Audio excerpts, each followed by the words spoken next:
The celebration in the Endeavor's mess hall was subdued but genuine, because the crew had performed beyond anyone's expectations except their own. They had known what their ship could do, and what they were capable of achieving. The rest of the galaxy was only now starting to catch up to what humans had already figured out.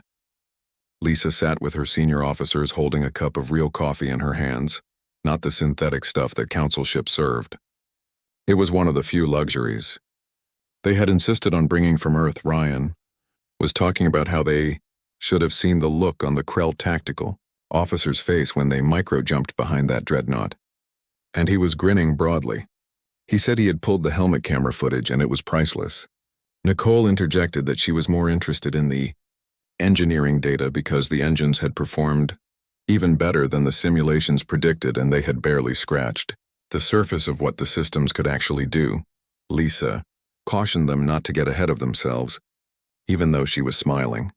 She pointed out that they had pushed every system to its limits during the battle, and she wanted a full diagnostic run before they did anything like that again. A chime interrupted the conversation and an announcement came through saying that Captain Martinez had an incoming communication from the Pride of Krell and High Arbiter. Velshan was requesting her presence via holoconference. Lisa stood and straightened her uniform, telling Jake that he had the bridge and telling everyone else to get some rest because they had earned it. She made her way to the communications room, which was a small chamber near the bridge that could project full holographic telepresence. As the system activated, she found herself standing virtually in what appeared to be the council chamber, but this time it was different from before. The council members were all present, but instead of sitting in judgment high above her, they were arranged in a circle with her at the center. It was an arrangement of equals, not superiors, looking down at an inferior. High Arbiter Velshan spoke first, saying that the council had reviewed the tactical data from the Battle of Corvus, and her performance had been nothing short of remarkable. Lisa replied carefully, thanking him and saying that her crew had performed admirably.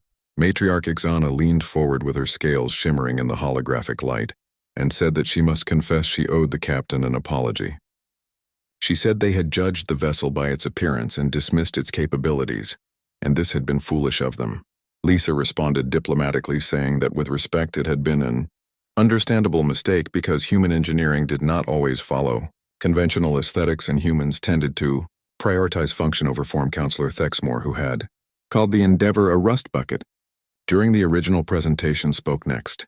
He said the council would like to understand how the ship had achieved what it did, because the speed and maneuverability and weapons performance all exceeded their projections by significant margins. He asked if the captain was willing to share this information. This was the moment Lisa had been anticipating and waiting for. The council wanted humanity's secrets, and the question was, what would humanity get in return for sharing that knowledge? Lisa said she would be happy to share their technical data with the council, but she thought there had been a fundamental misunderstanding about what the Endeavor represented. Velshan asked her to explain what she meant. Lisa took a breath and chose her words carefully. She said the council saw human technology as crude and unsophisticated and lacking in elegance, and they were right, because humans did not have centuries of refinement behind them. But what humans did have was perspective and a different way of looking at problems. She gestured, and her own holographic display activated, showing images of Earth's history. She explained that humanity had developed in isolation, surrounded by challenges and without ancient civilizations to learn from. Humans had to figure everything out themselves through trial and error and through failure. Images flashed by showing early aircraft that crashed and rocket launches that exploded, and test vehicles that failed in spectacular ways. Lisa said they had learned that failure was not something to be avoided at all costs, but was actually a teacher. Every time something broke, humans asked why and then made it better. New images appeared showing sleek modern spacecraft and advanced medical equipment and quantum computers. Lisa explained that when humans joined the galactic community, they did not just adopt council technology wholesale. They studied it and questioned it and improved upon it, not because the engineering was bad, but because humans came at problems from a different direction, with fresh eyes. Velshan nodded slowly and mentioned that their initial analysis suggested the engines operated far outside normal safety parameters. Lisa confirmed this was correct, and explained that council engines were built with redundancy and failsafes, which was admirable, but it also limited their maximum performance. Humans had asked a simple question, which was what if?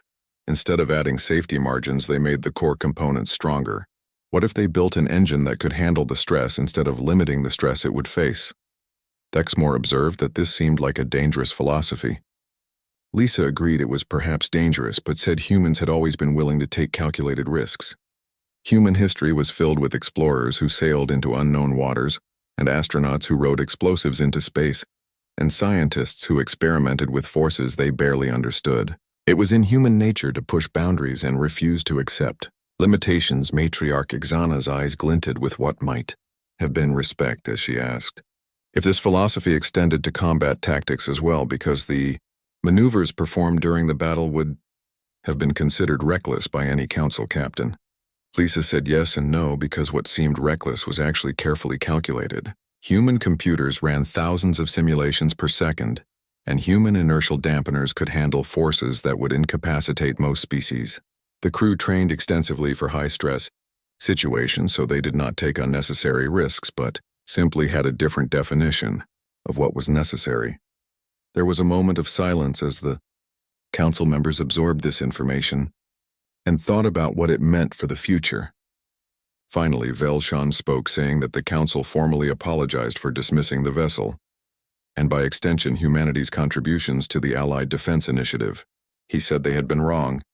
Lisa graciously accepted the apology. Velshan continued, saying that the council would like to extend a new offer. They wish to establish a joint development program with Earth, where they would share their advanced theoretical knowledge, and humans would share their practical innovations.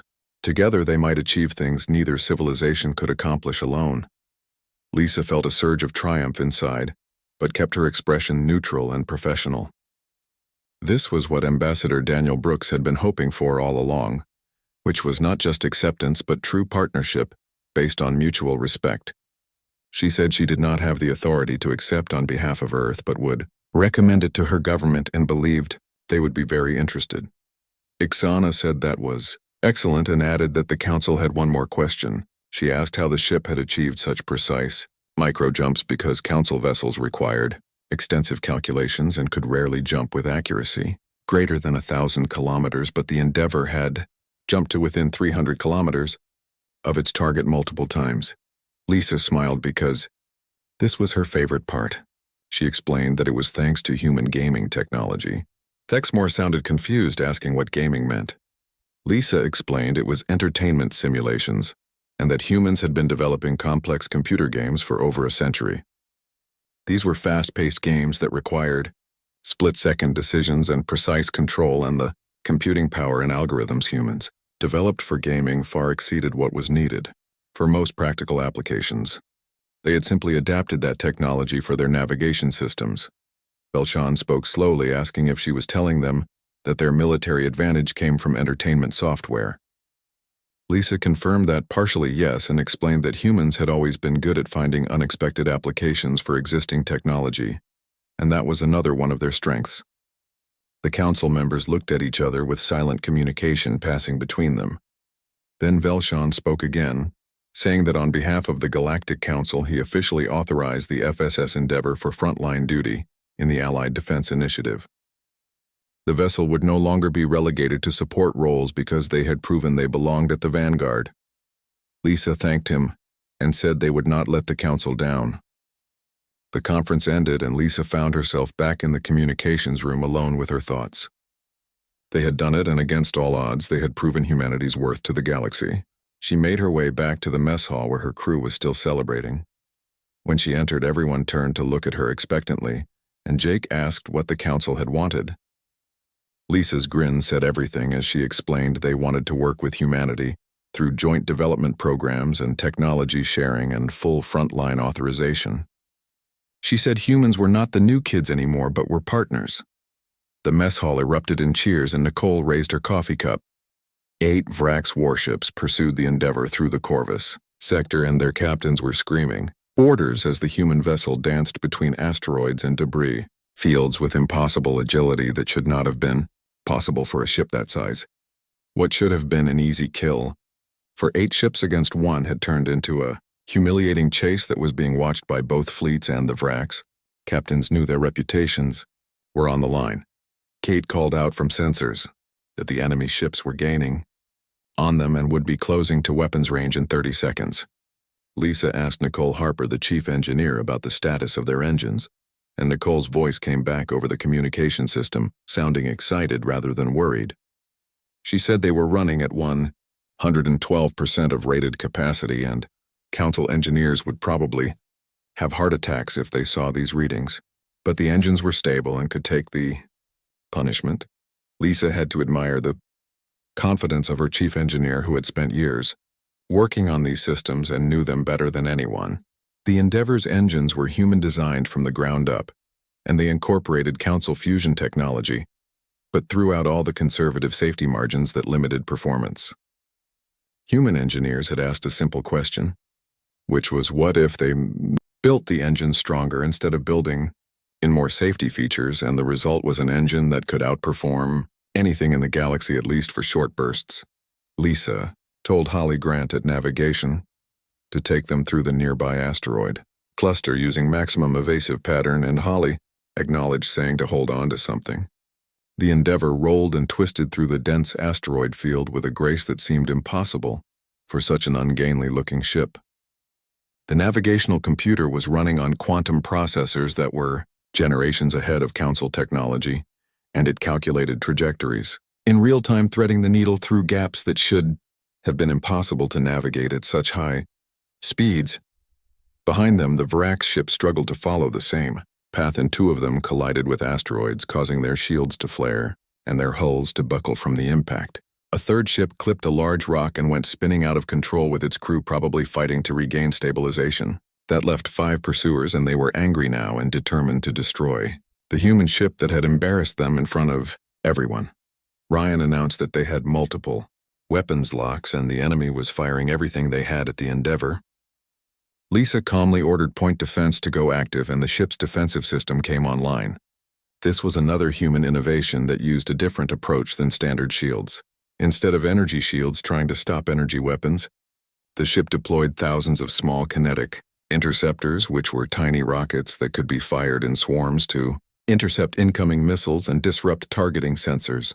Explosions blossomed in the Endeavor's wake as missiles met interceptors in a deadly dance. Energy beams scattered off clouds of metallic chaff that the ship released to confuse enemy sensors. A few shots made it through the defensive screen and struck the shields, but nothing hit anything critical. Kate reported that shields were holding at 65%, and the ship was still in good condition.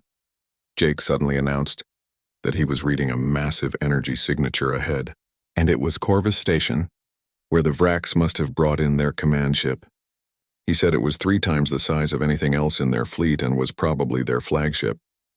Lisa pulled up the tactical display and saw the massive Vrax dreadnought sitting near the station with its weapons powered, but not firing yet. It was waiting and letting the smaller ships drive the Endeavor toward it like hunters, driving prey toward a trap. Lisa said out loud that they wanted the human ship to run right into their trap and admitted it was clever.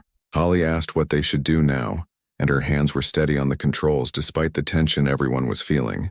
Lisa was quiet for a moment while she thought about the situation and considered all the options.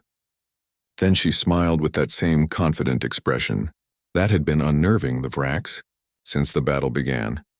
She told Ryan to prep torpedo tubes 1 through 4 and load conventional warheads, and told Holly that she needed a hard burn directly toward that dreadnought at maximum acceleration. Jake looked uncertain and pointed out that heading straight at the enemy command ship was suicide because that ship could cut them in half with a single broadside from its main guns.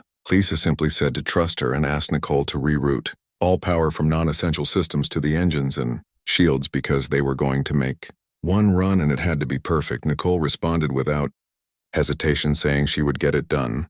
The Endeavor changed course and accelerated directly toward the Vrax dreadnought, and the massive ship seemed surprised by this suicidal charge. It began to track the small human vessel with its primary weapons, which were enormous plasma cannons. Kate warned that the enemy was charging weapons, and they looked like plasma cannons and big ones. Lisa asked what the distance to target was, and Kate called out the numbers, saying 12,000 kilometers, and closing, then 10,000, then 8,000. The dreadnought fired, and massive bolts of superheated plasma streaked toward the Endeavor. At this range, there should have been no way to miss, and the Vrax captain probably thought the battle was over. Lisa shouted for Holly to execute microjump now, using the coordinates they had preset as Gamma 7. The Endeavor vanished an instant before the plasma would have vaporized it, and the Vrax dreadnought's weapons sailed harmlessly through empty space, where the human ship had been a moment before. The plasma bolts continued onward, and the Vrax captain probably realized his mistake too late. The 5 Vrax ships that had been pursuing the Endeavor were directly in the path of their own dreadnought's weapons. The pursuing ships scattered in panic, but 2 of them were not fast enough to get clear. The friendly fire from their own command ship struck them directly, and their shields failed and their hulls breached. Both ships went dark and started tumbling through space. The Endeavor emerged from its microjump behind the dreadnought at a distance of barely 300 kilometers from its massive engines. Lisa commanded them to fire all torpedoes, and 4 weapons launched simultaneously, streaking across the short distance in seconds. The dreadnought's point defense systems were positioned to protect against threats from the front, and they could not track targets coming from the aft quarter fast enough to stop them. All 4 torpedoes struck the engine section, and the explosions were devastating, not because the torpedoes themselves were particularly powerful, but because they struck at exactly the right moment when the ship was vulnerable. The dreadnought's engines were at full power, with energy building for another shot at what they thought was an approaching target. The torpedoes disrupted the containment fields, and the ship's own power systems did the rest of the work. A chain reaction tore through the engineering section, and the massive dreadnought shuddered like a living thing in pain. Its lights flickered and then went completely dark. Emergency systems kicked in, bathing the ship in red light, but the vessel was crippled and drifting powerless through space. The remaining 3 Virax pursuit ships saw their command vessel disabled and their fleet in disarray, and they made the smart choice. They turned and ran for the sector's jump point to escape. Ryan asked if they should pursue the fleeing ships, but Lisa said negative, and to let them go. She said she wanted them to tell Warlord Craven what happened here today. She told communications to hail the Pride of Krell, and when the channel opened, she reported that the Vrax command ship had been neutralized, and their remaining forces were retreating, and the sector was clear. There was a long pause before Felshawn responded, and when he did, his tone was completely different from the dismissive condescension he had shown at the council presentation. He said the performance was extraordinary, and the ship had far exceeded their expectations. Lisa exchanged grins with her bridge crew before responding and thanking the High Arbiter and saying the Endeavor might not look like much, but she had it where it counted. The space around Corvus Station erupted in fire and light as the 2 fleets collided like ancient armies meeting on a battlefield, except this battlefield was the void of space, and the weapons were energy beams and missiles instead of swords and arrows. The council ships were sleek and powerful, and they engaged the Vrax vessels with practiced precision that came from centuries of military tradition and training. Energy beams lanced through the darkness like spears of light, and missiles streaked between ships, leaving trails of exhaust, and then shields flared with each impact, creating bursts of color against the blackness. From her position at the rear of the formation, Lisa watched the battle unfold on her tactical display, studying the movements of both fleets and analyzing the patterns. The council ships were holding their own and fighting well, but the Vrax had numbers on their side, and for every coordinated strike the council launched, the Vrax responded with overwhelming firepower from multiple directions. Lieutenant Kate Morrison at the sensor station reported that the Pride of Krell was taking heavy fire, and their forward shields were down to 60% and dropping. Jake added that the Starbreaker was moving to support the flagship, but 3 Vrax cruisers were moving to intercept it and cut off the rescue attempt. Lisa studied the tactical situation, with her mind racing through possibilities and strategies and thinking about how to turn this battle in their favor. The council fleet was fighting well, but they were thinking in traditional terms, using standard formations and standard tactics, and the Vrax knew this playbook because everyone in the galaxy had been using the same strategies for centuries. Humans, however, had learned warfare in a different school back on Earth, where conflict and innovation went hand in hand. Earth's history was written in blood and struggle, and sometimes the best lessons came from being the underdog and having to find creative solutions just to survive. Lisa ordered communications to open a channel to the Pride of Krell, and when the channel was open, she spoke clearly, saying that her ship was in position to provide support and requesting permission to engage the enemy. Velshan's reply came between bursts of weapons fire and the sound of alarms going off in the background, telling her that his ship was in serious trouble. He said negative and told the Endeavor to maintain position in the rear guard because her ship was not equipped for frontline combat and would just get in the way. Lisa exchanged a glance with Jake, who simply shrugged, because they had expected this response from the arrogant council leadership. She replied that she understood and would maintain position, and then closed the channel before turning to her tactical officer. She told Commander Ryan Wells to plot an intercept course for those 3 Virax cruisers that were moving on the Starbreaker, and told navigation that she wanted a micro-jump ready on her command. Ryan looked up from his console with excitement flashing in his eyes, saying the course was plotted, and this was going to shake everyone up. Ensign Holly Grant at navigation confirmed that the micro-jump was calculated, and they would emerge 3,000 kilometers off the Vrax port flank, right in their blind spot. Lisa announced to all hands that they should brace for jump, and began counting down from 3 to 2 to 1, and then gave the order to execute. The Endeavor lurched slightly as it entered jump space, and unlike the smooth transitions of Council, ship's human vessels made the jump feel visceral and immediate, like a punch to the gut. 2 seconds later, they emerged exactly where Holly had calculated, right in the path of the 3 Vrax cruisers. The enemy ships suddenly found a human warship directly in front of them, appearing out of nowhere, and the tactical advantage of surprise lasted exactly 1.3 seconds before the Vrax captains began issuing orders to their crews. Lisa commanded weapons free and told Ryan to target their engines and weapon systems because she wanted them disabled, not destroyed. The Endeavor's weapons were not the elegant energy beams of Council ships that looked impressive, but sometimes lacked stopping power. They were kinetic railguns that fired solid slugs accelerated to a significant fraction of light speed using electromagnetic rails. The weapons were crude by galactic standards and looked primitive compared to plasma cannons and particle beams, but they were devastatingly effective in ways the Council had not anticipated. The first salvo caught the lead Vrax cruiser amidships right in the center of the hull. Its shields were calibrated to deflect energy weapons the way all military shields were designed, but they were far less effective against solid matter moving at relativistic speeds. The slug punched through the shield like it was paper, then tore through the hull and destroyed the cruiser's primary reactor in a cascade of explosions. The ship went dark and started drifting helplessly, with its crew probably scrambling to restore emergency power. Lisa ordered them to fire on the second target, and more railgun slugs streaked across the void, moving too fast for the human eye to track. The second Vrax cruiser attempted evasive maneuvers, turning hard to port and increasing speed, but the Endeavor's targeting computer had been built with human gaming technology and machine learning algorithms that could predict movements before they happened.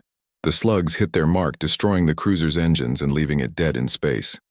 The third Vrax ship, seeing its companions disabled in seconds, turned to face this new threat and opened fire with everything it had, throwing every weapon at the human vessel. Jake called out for everyone to brace for impact, and the Vrax energy weapons struck the Endeavor's shields with tremendous force. The bridge lights flickered, and alarms blared throughout the ship, but the shields held firm against the assault. Kate reported that shields were at 78%, and that was actually better than their projections had estimated.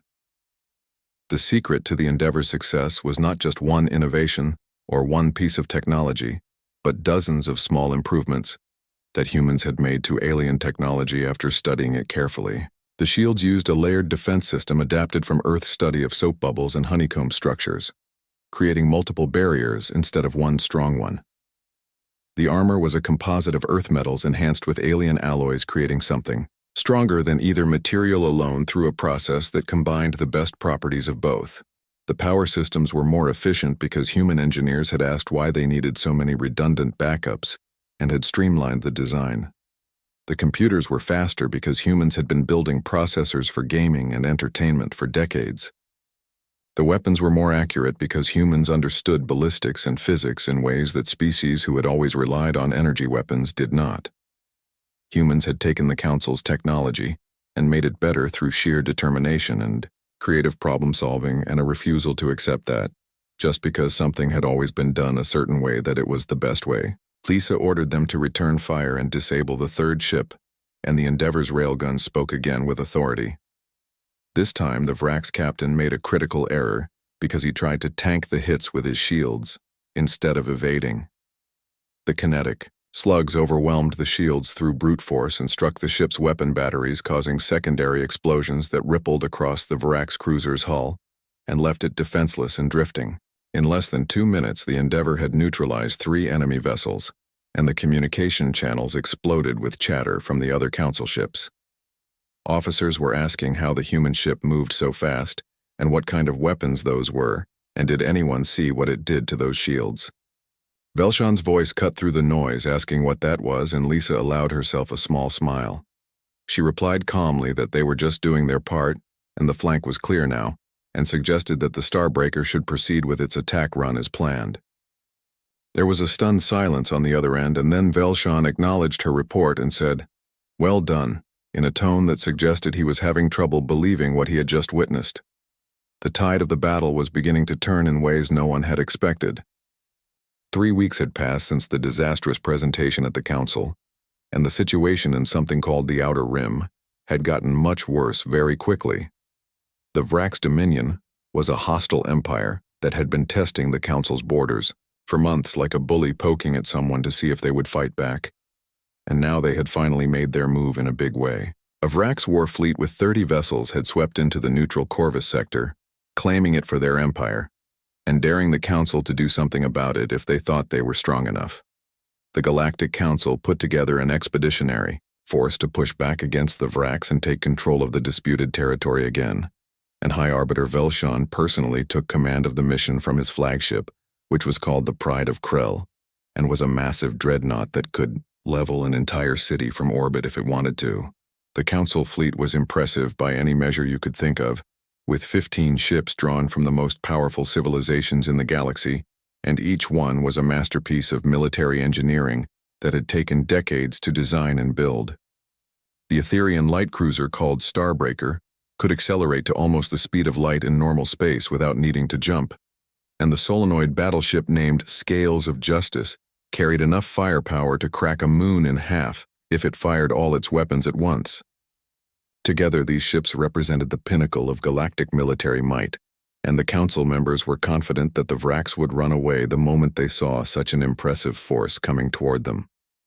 What none of them expected was the boxy, ungainly vessel that appeared at the staging point near something called the Helios Gate. The communications officer on the Pride of Krell sent out a standard hail asking the unidentified ship to identify itself, and there was probably confusion on the bridge when they saw what was approaching them. Captain Lisa Martinez sat in the command chair of the FSS Endeavor, with a slight smile playing at the corners of her mouth as she responded, saying this was Captain Martinez of the Earth Federation ship Endeavor, and requesting permission to join the expeditionary force going to fight the Vrax. There was a long pause that probably meant people were arguing on the other end of the communication line, and then Velshan's voice came through, barely hiding his irritation, as he pointed out that the council had not authorized human participation in this operation. Lisa kept her voice professional, but there was steel underneath her polite words as she reminded the High Arbiter that Earth was a member of the Allied Defense Initiative, and the charter stated very clearly that any member world could contribute forces to defensive operations. She said they were here to help whether the council wanted them or not. Another pause followed, and Lisa could imagine the heated discussion happening on the Krell flagship's bridge, with officers arguing about whether to let the human rust bucket tag along or send it home. Finally, Velshan responded, saying that very well the captain could join the fleet, but the Endeavor would maintain a rear position far away from the actual fighting, because they could not risk the vessel in direct combat, given its limited capabilities. Lisa replied that she understood, and then muted the communication and turned to her first officer, Lieutenant Jake Patterson, with her smile widening. She said something about limited capabilities and how they would see about that soon enough. Jake grinned from his station and reported that all systems were showing green, and that Commander Ryan Wells in engineering said the new drive system was running at optimal efficiency and ready for whatever came next. Lisa told him to have Ryan prep the weapon systems because she wanted to be ready for anything that might happen once they reached the combat zone. As the fleet began its journey toward the Corvus sector, Lisa reviewed the tactical data on her screen, studying the enemy positions and thinking about strategies. The Vrax fleet had positioned themselves near the sector's main trade hub, which was a station called Corvus Station, and they were daring the Council to attack them, confident in their superior numbers and firepower. What neither the Vrax nor the Council knew was that the Endeavor carried several technologies that would surprise everyone involved and shock them into rethinking everything they thought they knew about human engineering. The ungainly exterior hid revolutionary advances born from necessity and from humanity's characteristic refusal to accept limitations or to be told that something was impossible. The journey to Corvus would take 2 days at maximum safe jump speed, and Lisa used that time to drill her crew, running simulation after simulation, until every officer could perform their duties in their sleep. Her bridge crew was small by Galactic standards, with just 15 officers managing systems that would require 50 or more people on an alien ship. But humans had always been good at doing more with less, and at finding efficient solutions to complicated problems. On the second day, as the fleet emerged from their final jump, they found the Varax fleet waiting for them right where the intelligence report said they would be. The enemy ships were dark and angular, and bristling with weapons that looked mean and dangerous even from a distance. Their commander, who was called Warlord Craven, broadcast a message across all channels telling the Council dogs to turn back because this sector belonged to the Vrax Dominion now, and if they attacked, they would be sent home in pieces. Velshan's response was immediate and commanding as he informed the Vrax fleet that they were in violation of something called the Corvus Accords and needed to withdraw immediately or face the consequences of their actions. Craven's laughter echoed through the communication system as he said something about testing strength and invited them to come and die if they thought they were brave enough. The Vrax fleet began advancing with their weapons charging up and gathering energy for the coming battle. The Council fleet moved to intercept, spreading their ships into battle formation, with the heavy hitters in front, and the lighter vessels providing support from the flanks, and there at the rear of the formation sat the FSS Endeavor, waiting and watching. Lisa announced to all crew that they should go to battle stations and that this was what they had trained for, and it was time to show the galaxy what humanity could do when they were pushed into a corner. The first shots were about to be fired, and the galaxy was about to learn an important lesson that humans had known for a long time, which was that you should never judge a book by its cover and never underestimate someone just because they looked weak or unprepared. The Council had laughed at the rust bucket and dismissed it as worthless scrap, but they were about to discover that sometimes the most dangerous weapons come in the most unassuming packages. Lisa sat back in her command chair watching the tactical display light up with enemy positions and friendly ships moving into attack formation, and she felt calm and ready for what was coming next. Her crew was prepared, and her ship was more capable than anyone except the humans knew, and she was about to prove to the entire Galactic Council that they had made a serious mistake when they dismissed Earth's contribution. The battle was beginning, and everything was about to change. Daniel Brooks stood in the center of the Grand Council chamber, holding his old leather briefcase in his hands and feeling very small among all the alien technology that surrounded him on every side. The walls were made of some kind of crystal that caught light from distant stars and threw it around the room in rainbow patterns that hurt his eyes if he looked at them too long.